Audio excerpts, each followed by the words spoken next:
Sup everyone, I'm your female otaku and I'm here to review episode 4 of Boku no Hero Academia.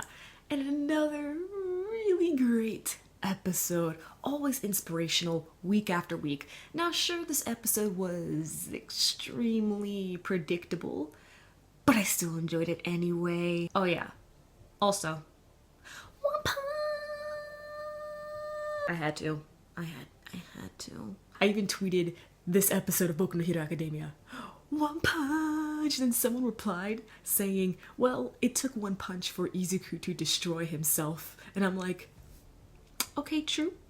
Very true. All Might said that there would be repercussions with his, physical self when he first starts using the power, and All Might hasn't really gotten into those details yet. He's been trying to, but he hasn't really had the time just yet, so we know we're getting there. But anyway, with the mock battles, you were supposed to defeat all, the enemy robots and stuff like that to gain points, and so everyone was all focused on points, but they didn't really think about helping the others out, when they were in danger, like, you would do if a citizen was in danger. So Izuku, he noticed that the cute girl, I don't remember her name, he noticed that the really cute moe girl, she was stuck, and then a real giant monster came in. But I believe they said that the monsters are worth like the really giant ones are worth 0 points or something like that. And Izuku had 0 so far, but he was just like, I gotta save her first, duh. And what was really interesting is that the guy with the glasses, he said,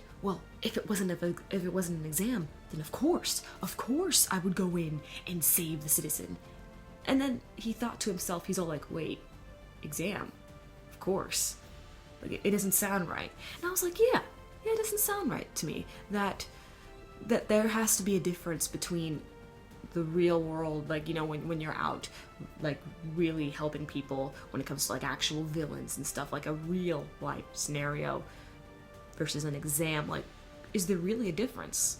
Luckily the judges say no, there isn't a difference, because there were also rescue points. So Izuku received a bunch of points for saving the cute moe girl. And the moe girl helped Izuku break his fall, so that was really nice. The moe girl even offered to give up some of her points to help Izuku, and that was very generous of her. So sweet. Oh, I really like her. But anyway, when Izuku one-punched the villain, his whole arm, it was all purple and bruised up and everything, and even his legs were also broken.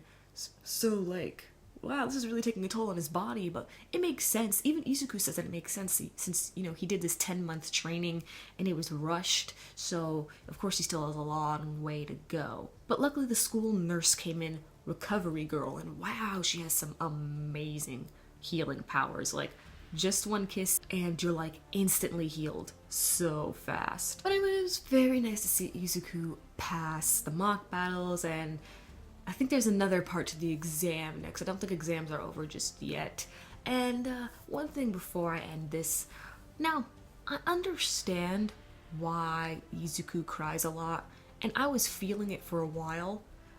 This is episode 4, so having Izuku still crying and even doing the same mannerisms, he's either holding his chest or holding his legs and something like that, and getting all sniffled up here, and it's getting a little repetitive. I mean, I felt it in episode 1, really felt it episode 2, still felt it in episode 3 after the training montage, but now that we're 4 episodes in and Izuku is still doing the same thing, I'm kind of getting a little annoyed of it. But I don't know, maybe this is just a nitpick. Just let me know how you feel about that, if you have any opinions on it.